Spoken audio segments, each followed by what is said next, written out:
Nearly half of Australian adults aged 18 to 49 are on dating apps.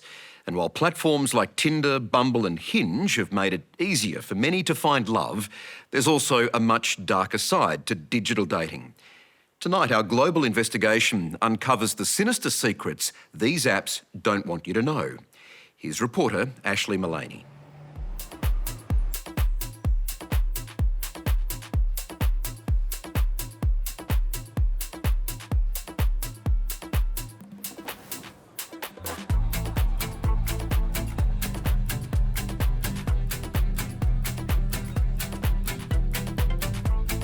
There was a time when, believe it or not, this was where we met the love or loves of our lives. How distant that memory seems. Dating apps, for many people. For pretty much all their adult lives, these apps have been seen as the fast track, maybe the only track to romance. A way to meet guys like Mark. And what are you looking for in a woman? What am I looking for? A female version of me? So humble. And what makes you a good catch? Oh, just look at me. Or women like Hannah. That was the best date that I have ever been on in my whole life. So I'm going on another date. He kind of looks like my brother. On to the next. Over the last few decades, they've eclipsed every other form of dating. 350 million of us are now swiping right for romance. The two most popular sites, Tinder and Hinge, both owned by the Match Group, have more than 100 million users across 197 countries. Bumble, their nearest competitor, has 60 million users. If you sort of look at the growth of how people are meeting now, it's extraordinary how many relationships are forming online.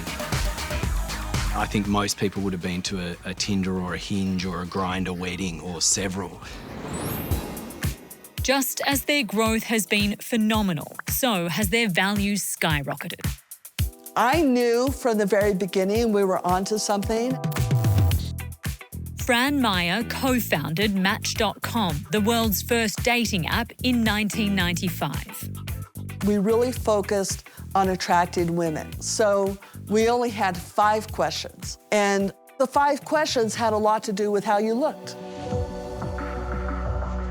When Match.com launched, Fran could never have predicted how valuable her idea would become. In 1998, it was sold, and this is embarrassing to me, it was sold for less than $8 million. The Match Group is now valued at $8 billion. But now it seems our honeymoon with dating apps is over. How would you describe your experience on dating apps in one word? In one word, hopeful. And tragic. Can I say 2? I'm going on 50 first dates. Here's date 1. Sydney-sider Hannah Zaslowski, 32, has fallen out of love with her dating apps. Yeah, no, not for me. The conversation is just not flowing. She's had successes and failures, but after dozens of dates, This is the fit. hasn't found the one. So she's sharing her love life with her 100,000 plus social media followers. Wish me luck. He's in my bed. I did say you could sleep in my bed, but I didn't say naked. I don't know what to do.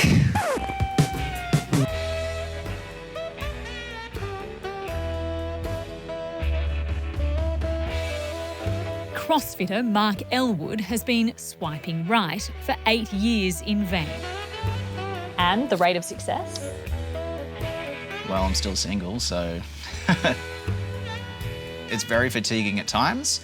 You tend to think, well, I'm devoting a lot of time to this and not getting anything out of it.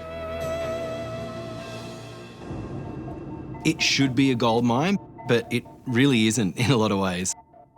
According to technology analyst Angus Donoghue, the online dating industry is on the rocks. I think the outlook looks pretty grim, especially for Match Group and Bumble. Both of them, they're guiding to falling sales this year. share prices are tumbling as more and more users like Hannah turn off. Why do you refuse to pay? Well, why pay for something that's not working in the first place? I haven't been successful on the apps. I'm 7 years single. Like millions of others, Mark too has decided that the price charged by the apps for peeking behind the paywall is an investment with diminishing returns. Is it expensive? It can be, yeah. Look, up to about $50 a month. So it's not something that I've done a lot due to the price point. But the way that they work, you don't tend to get a lot of responses unless you purchase the subscriptions.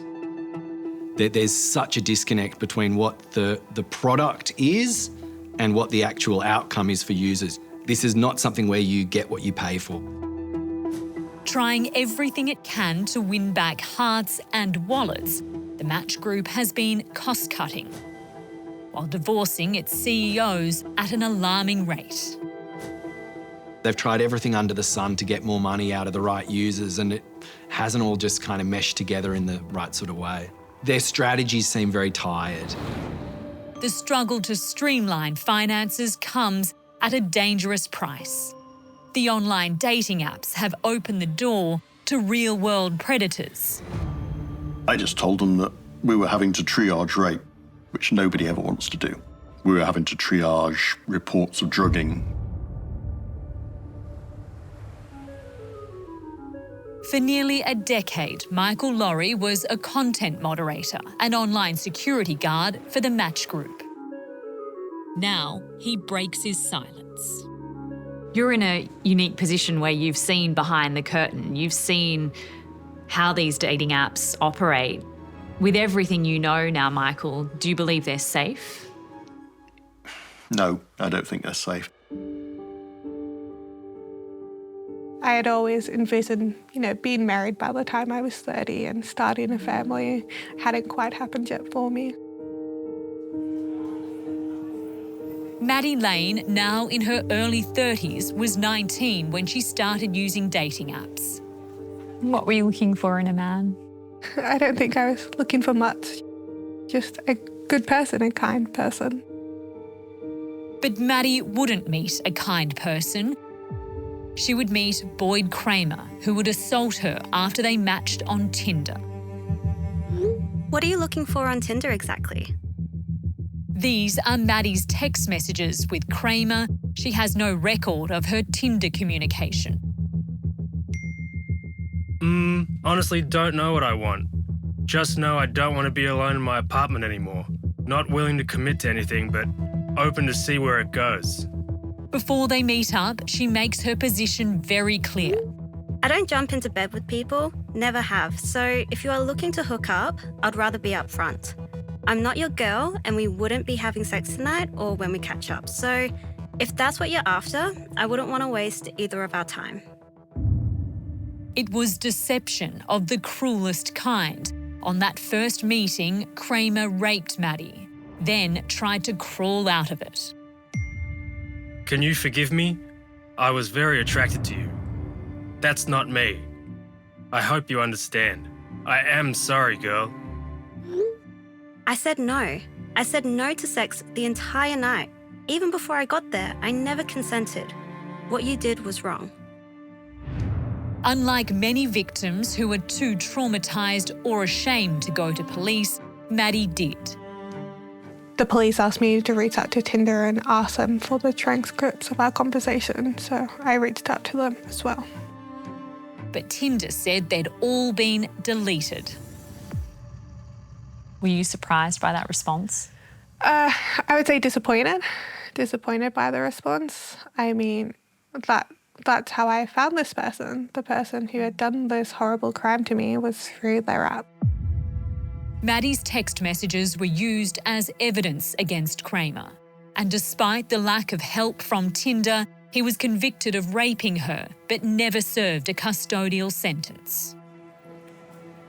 Cases never stop. People never stop using dating sites. Abusers never stop. According to industry whistleblower Michael Laurie, there's a very predictable reason why the dating apps have let online security standards slip: money.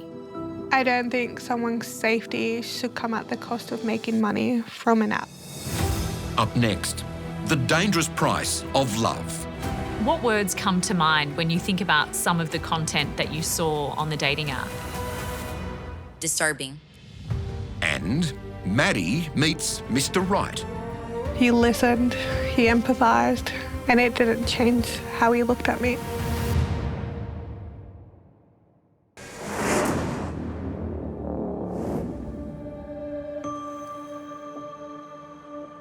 To cut costs, nearly all the popular dating apps outsource some of their frontline safety teams to companies in developing countries like Honduras, Guatemala, Brazil, the Philippines, and India. The problem is the front line is always the people who see the complaints. Once you've outsourced to places like that, you're reliant on that frontline team to be reporting things. What words come to mind when you think about some of the content that you saw on the dating app? Disturbing. There is a lot of child abuse and child pornography there.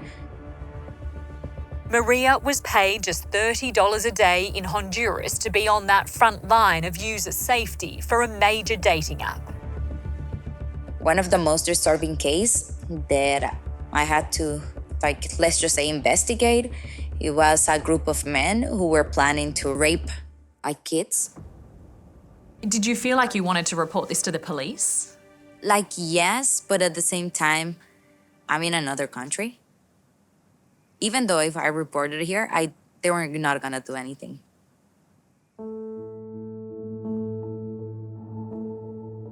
Are they equipped to be handling these sort of complaints?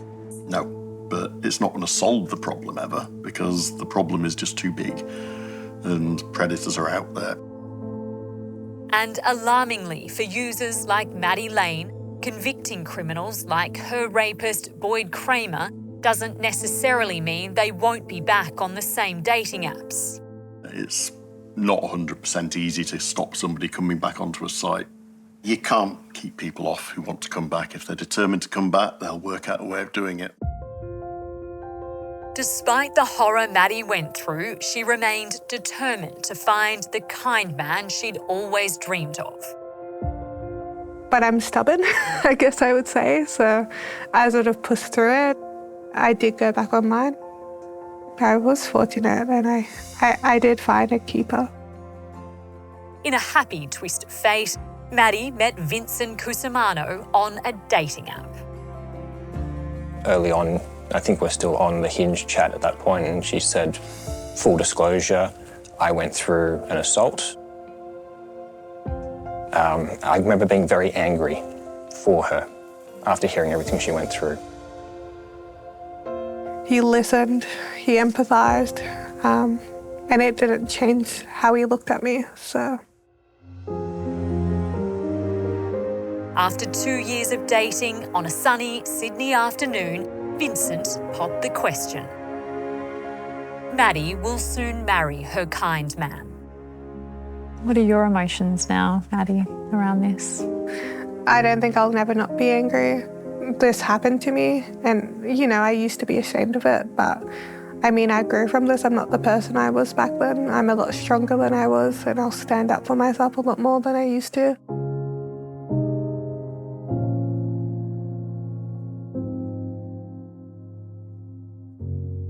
We invited some of the major dating apps to appear in tonight's episode, but they declined. Their written responses can be found on our website. The link is right there on your screen. I'm Michael Usher. Thanks so much for your company. Good night.